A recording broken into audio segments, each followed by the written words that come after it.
every once in a while, there are things I want to do videos on. But no. Just no. No.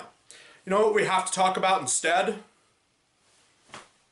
A movie about Gary Busey turning into an evil killer cookie man. I swear. You do one video talking about a silly little horror film, and then all of a sudden you have to do that like every other video. Well, I guess it's still better than talking about another cartoon movie.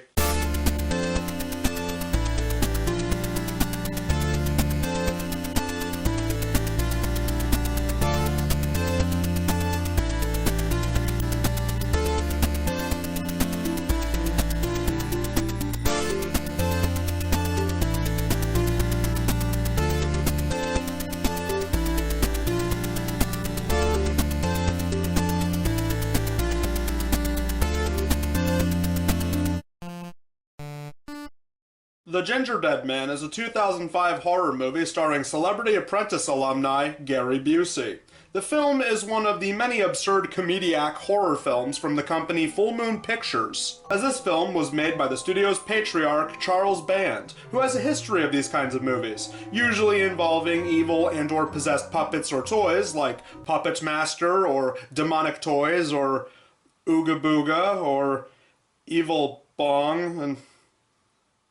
Wait, are these real? Jeez. And I thought the mainstream media was complete garbage. Apparently this movie was supposed to be released in 2001, with the title character's design being different at first, parodying the Pillsbury Doughboy mascot, which would have been done completely in CGI.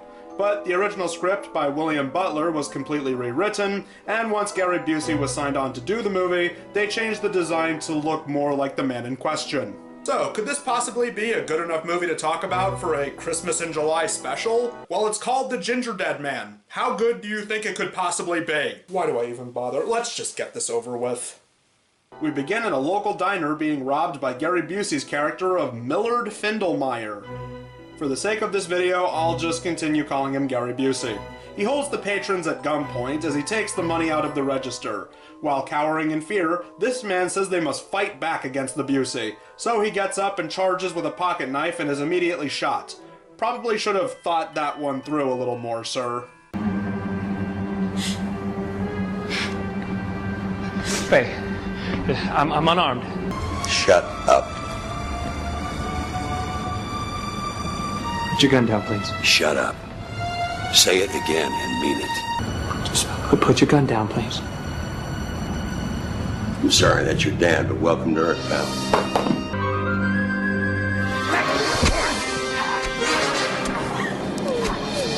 Hey, kitty.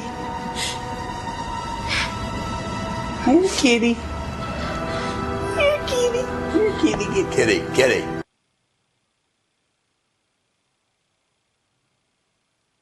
Okay, I'm not sure that was acting. I think that was just Gary Busey being Gary Busey and no one had the guts to tell him to stop. You don't have to be afraid.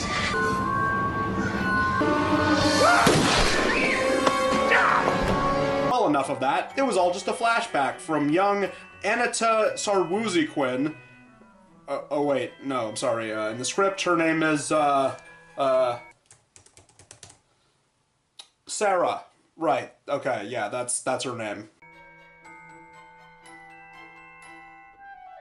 Sarah works at a bakery owned by her alcoholic mother, and today happens to be the birthday of her late brother. As she mourns both him and their father, they pan the camera over to a newspaper clipping showing that Busey was eventually caught. I'll get you for this. Even from beyond the grave, because my mom was a witch in Coonsboro. Oh, I get it now. We're clearly operating on the 9 Lives Prince Apple, like that movie did with Kevin Spacey. Gary Busey is going to be on screen for about 3 to 4 minutes in the movie, and then the rest is just going to be him doing audio recording from his bathroom or his bedroom or while he was paying taxes or jogging or recording a new voicemail for his home phone or whatever. Because that's still totally worth the price of admission, I tell you what. It also says here that after they fried him in the chair, they cremated him. and sent his ashes to his mother in Coonsboro. And apparently, Sarah doesn't see the warning signs of a new delivery of gingerbread seasoning being dropped off by a cloaked figure scurrying off in broad daylight in the middle of a back alley. This especially doesn't make any sense considering it seems they already have plenty of seasoning. You don't have to use all of the new seasoning in one sitting. You're a bakery. You should know that kind of thing by now. Oh, and spoiler alert, as it turns out, that gingerbread mix is actually mixed in with his ashes. I bring that up because this happens. Ah, heck. Oh, don't move, Brick. Yeah, pretty sure that violates a bunch of health code standards and whatnot. Quick, let's give these people a bunch of 1-star reviews on Yelp. Wake up, sheeple. It's not just negligent, it's borderline criminal. The birthday cake? Oh, sure thing, boss. Sorry. No, I'm sorry. I didn't mean to be short with you.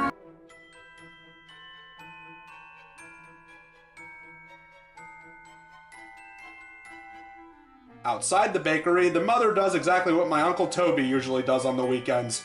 Drinks a lot of whiskey, and then whips out his shotgun. Except here, the mother takes a shot at the big, bad, mega-corporation bakery across the street.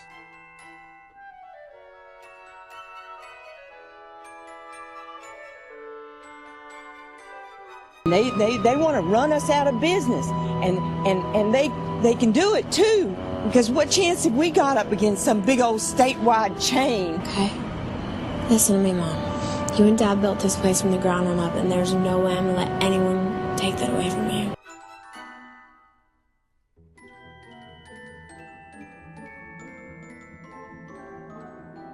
Anyway, the dough is put through the process, all the while Brick Tamlin over here doesn't seem to notice the clearly red blood that leaked into it. Or the miniature hand coming out of the dough. Hey, wait, he didn't seem to be formed yet, so how does he have a hand when he's just a bowl full of wet dough at this point? Herm, what's going on outside the bakery? Mama, you take that money, you have a nice life. So you can tear down our place? Well, that's progress, honey. Out with the old, in with the new. $50,000 goes a long way at Walmart, Sarah. Well, you remember my daughter, Lorna, don't you? Yeah, she's hard to forget. Did I tell you she was just named Miss Pretty Face of Waco? Okay, so the reason these two groups don't like each other is because they're at a standstill. The rich cowboy and his blonde daughter want to buy Sarah and her mother's recipes, but they clearly don't want to sell them. Well, that's completely understandable. Though, I don't know if it justifies shooting at the competition building right across the street from you. Then again, this movie does take place in Texas. That's right, boy. In Texas, the heart of the US of A, in God's country, the real America, none of that coastal New York bullshit. You claim to be a player, but I fucked your wife. So Brick and that Julia girl head off for the night while Sarah begins making one single gingerbread man. Yeah, that's not a waste of dough or anything. Seriously, how have these people not been bought out? Or even shut down? She puts him into the giant walk-in oven for one cookie. I'm sorry, this is all just so odd to me. Then again, I am not a baker, so take that for what it's worth. And in between shots, it goes from a real gingerbread man made from real dough to a plastic prop. Lorna, the blonde daughter of the rich cowboy from across the street, waltzes in to blackmail Sarah, saying she'll show the press footage of a rat that she placed in their restaurant if she doesn't sign away the recipes in the building. But Sarah throws a pie in her face, they squabble for a bit, and then they bump into the power box, which causes lightning to strike the oven, which causes a bunch of after effects to bring the cookie to life.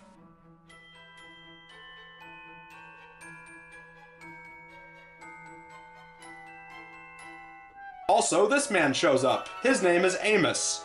He's Lorna's boyfriend, and eventually he's going to be Sarah's boyfriend by the end of the movie. He just kinda shows up. It's not really that important. What is important is that the cookie is now alive. Well, whatever it is, I think you overcooked it. On the contrary, I baked up just fine. The hell is that? Well, it sure ain't the Pillsbury fucking dope boy. And then he just scurries off, while these three just continue to stand around. Nothing but the brightest and bestest type of pinheads for this movie. Are you telling me that that thing is a cookie you were baking?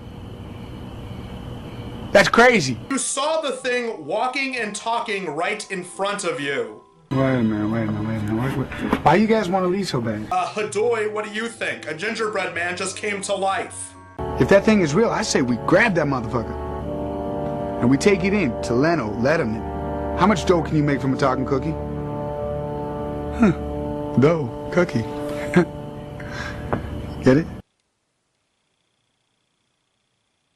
I'm not even going to dignify that with a response. Just keep going. Go. Continue, please. I guess if anything, there are worse food puns you could make. Also, I love how he went from questioning if the cookie was even really alive to now he wants to catch it and make money off of it. That sure took a lot of convincing him. Let's get the lights on. I want to see this fucker when I blast him with crumbs.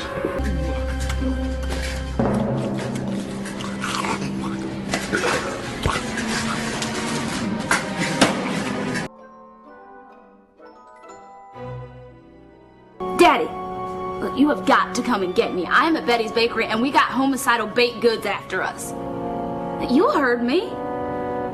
Daddy? Daddy! God damn it! Why didn't you call the cops instead of your daddy? Shut your pie hole.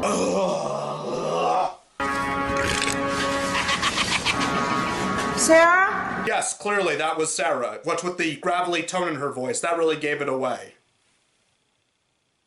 Though then again, she is drunk, so maybe that explains why she got that confused.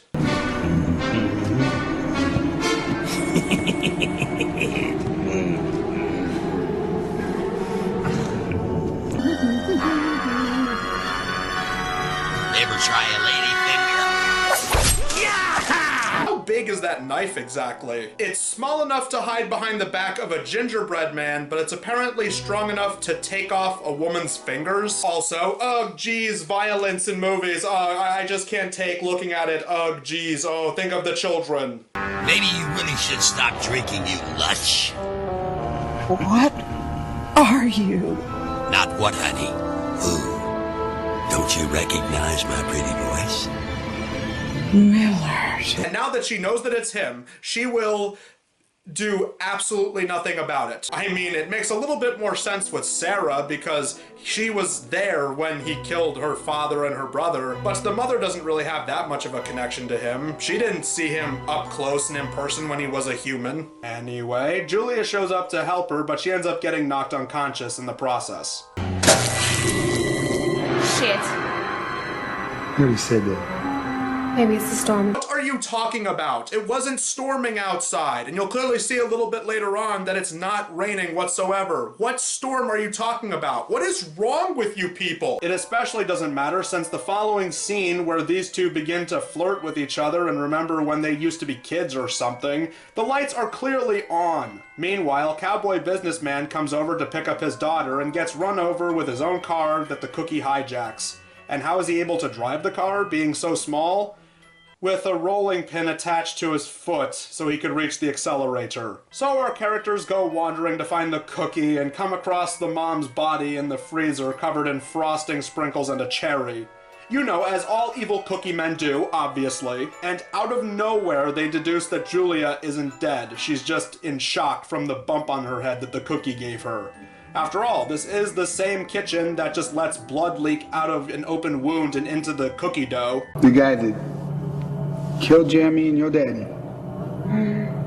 That you helped send to the electric chair. Yeah. Millard Finlemeyer has come back from the dead to get revenge on you. Inside a cookie. Speak of the devil, he stabs Lorna in the face, which just kind of looks like she has some ketchup on her one cheek.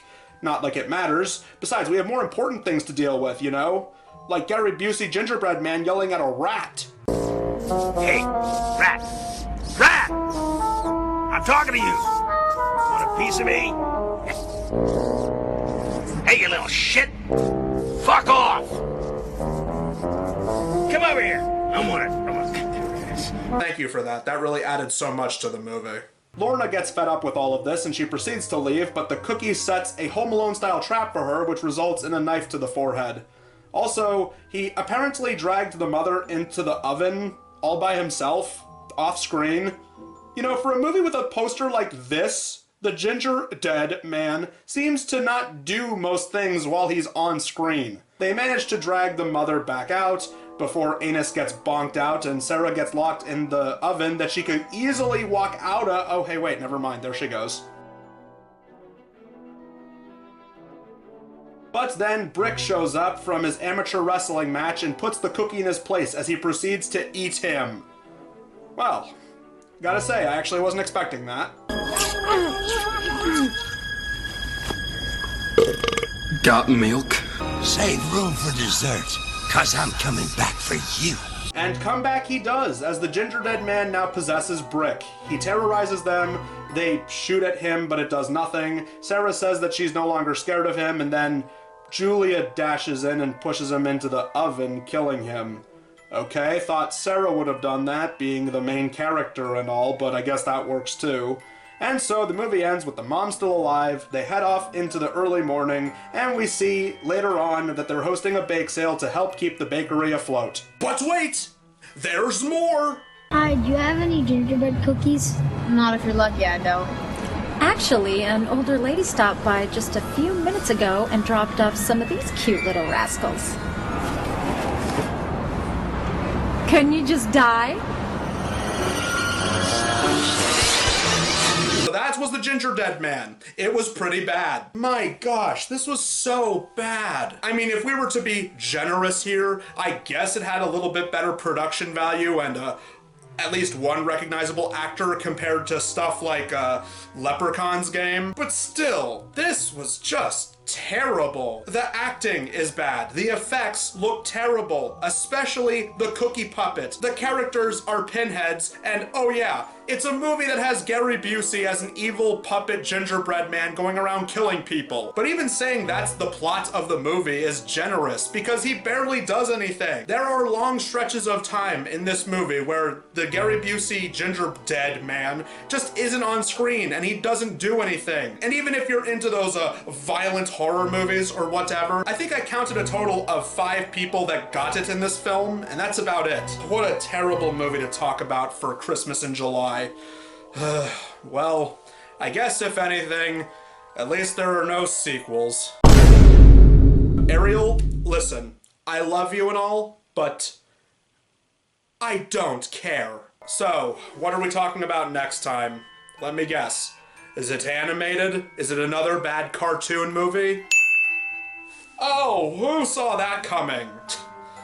Well, if anything, it's gotta be better than Food Fight.